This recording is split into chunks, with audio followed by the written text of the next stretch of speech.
KPCC ಅಧ್ಯಕ್ಷರಾಗಿ DK Shivakumar ಅವರು July 2ರಂದು ಬೆಳಗ್ಗೆ 10:30ಕ್ಕೆ ಅಧಿಕಾರವನ್ನು ಸ್ವೀಕಾರ ಮಾಡಲಿದ್ದು ಜಿಲ್ಲೆಯ 176 ಕಡೆಗಳಲ್ಲಿ ನೇರ ಪ್ರಸಾರಕ್ಕೆ ವ್ಯವಸ್ಥೆಯನ್ನ ಮಾಡಲಾಗಿದೆ ಅಂತ ಕಾಂಗ್ರೆಸ್ ಜಿಲ್ಲಾ ಘಟಕದ ಅಧ್ಯಕ್ಷ ಅಶೋಕ್ ಕುಮಾರ್ ಕೊಡವೂರು ಹೇಳಿದ್ದಾರೆ.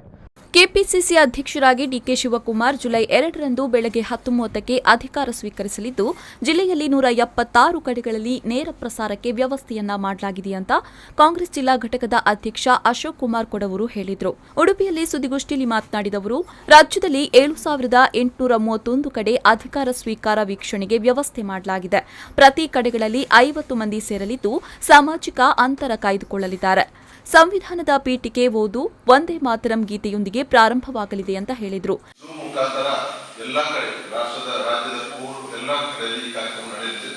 ಅದೇ ರೀತಿ ರಾಷ್ಟ್ರಗೀತೆಯೊಂದಿಗೆ ಸಮಾರಂಭವಾಗ್ತದೆ. ಈ ಕಾರ್ಯಕ್ರಮ ಬಹುಶಃ ಹೆಚ್ಚಿನ ಕಡೆ ನಮ್ಮ 10 ಬ್ಲಾಕ್ ಅಲ್ಲಿ 176 ಕಡೆ ಈ ಕಾರ್ಯಕ್ರಮ ಈಗಾಗಲೇ ಸಂಯೋಜನೆ ಆಗಿದ್ದು ಇದರ ಎಲ್ಲ ಪೂರ್ವ ತಯಾರಿ ಆಗಿದೆ. ಇವತ್ತು ಆದ್ದರಿಂದ ಎಲ್ಲರೂ ಸಜ್ಜಾಗಿ ಸುಮಾರು ನಮ್ಮ ಜಿಲ್ಲೆಯಲ್ಲಿ ಸಾವಿರಾರು ಜನ ಈ ಕಾರ್ಯಕ್ರಮ ವೀಕ್ಷಿಸುತ್ತಾರೆ.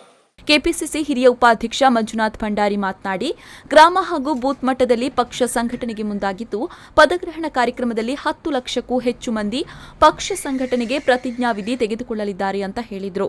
ಸಾಮಾಜಿಕ ಜಾಲತಾಣ, ವೆಬ್, ಟಿವಿ ಮಾಧ್ಯಮಗಳಲ್ಲಿ ಕಾರ್ಯಕ್ರಮದ ನೇರ ಪ್ರಸಾರ ಇರಲಿದ್ದು 1 ಕೋಟಿ ಮಂದಿ ವೀಕ್ಷಿಸುವ ನಿರೀಕ್ಷೆ ಇದೆ ಅಂತ ಹೇಳಿದರು.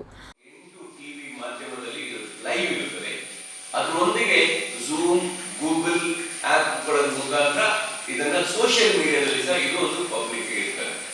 ಇದರಲ್ಲಿ ನಮ್ಮ ಒಂದು ಅವೇರ್ನೆಸ್ ಅನ್ನ ಕ್ರಿಯೇಟ್ ಮಾಡೋದು ಮುಖ್ಯ ಉದ್ದೇಶ. ಇವತ್ತು ಅವೇರ್ನೆಸ್ ಅನ್ನ ಕ್ರಿಯೇಟ್ ಮಾಡಿ ಈ ಕಾರ್ಯಕ್ರಮವನ್ನ ನಾವು ಜನರಿಗೆ ಕೊಡ್ತಾ ಇದ್ದೀವಿ.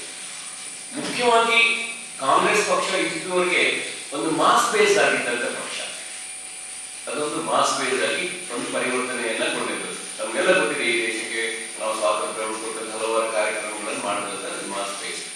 ಎಲ್ಲೋ ಇವತ್ತು ಮಾಸ್ ಬೇಸ್ ಪಕ್ಷ ಹಿಂದೆ ಯಾವ ರೀತಿ ಮಾಸ್ ಬೇಸ್ ನಡೀತಾ ಇತ್ತು, ಇವತ್ತು ಅದು ಅಷ್ಟು ಸಮಂಜಸ ಇಲ್ಲ. ಅದನ್ನ ಕೇಡರ್ ಬೇಸ್ ಆಗಿ ಕನ್ವರ್ಟ್ ಮಾಡಬೇಕು.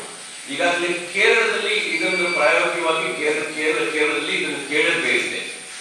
ಬಟ್ ಆ ಕೇಡರ್ ಬೇಸ್ ನಾವು ಮಾಡಬೇಕು ಅಂತ ಹೇಳಿದಾಗ ಅದನ್ನ ನಾವು ಬೆಂಗಳೂರಲ್ಲಿ ಕುತ್ಕೊಂಡು ಜಿಲ್ಲಾ ಕೇಂದ್ರಗಳಲ್ಲಿ ಕುತ್ಕೊಂಡು ಮಾಡ್ಲಿಕ್ಕೆ ಆಗೋದಿಲ್ಲ. ಆ ಕೇಡರ್ ಬೇಸ್ ಆಗ್ಬೇಕು ಅಂತ ಹೇಳಿದ್ರೆ ಗ್ರಾಮ ಪಂಚಾಯತ್ ಮಟ್ಟದಿಂದ ಇದಾಗಬೇಕು, ಬೂತ್ ಮಟ್ಟದಿಂದ ಆಗಬೇಕು ಅಂತ ಹೇಳಿ ಈ ಕೇಡರ್ ಬೇಸ್ ನಾವು ಕಟ್ಟಲಿಕ್ಕೆ, ಕೇಡರ್ ಬೇಸ್ ಅಂತ ಹೇಳಿದ್ರೆ ತನ್ನದೇ ಆದ ಒಂದು ಸ್ಟ್ರಕ್ಚರ್ ಇರ್ತದೆ. ಅದರಲ್ಲಿ ತತ್ವ ಸಿದ್ಧಾಂತಗಳನ್ನು ಬಹಳ ಸ್ಪಷ್ಟವಾಗಿ ಅದನ್ನ ಉಲ್ಲೇಖನ ಮಾಡಿರ್ತಾರೆ.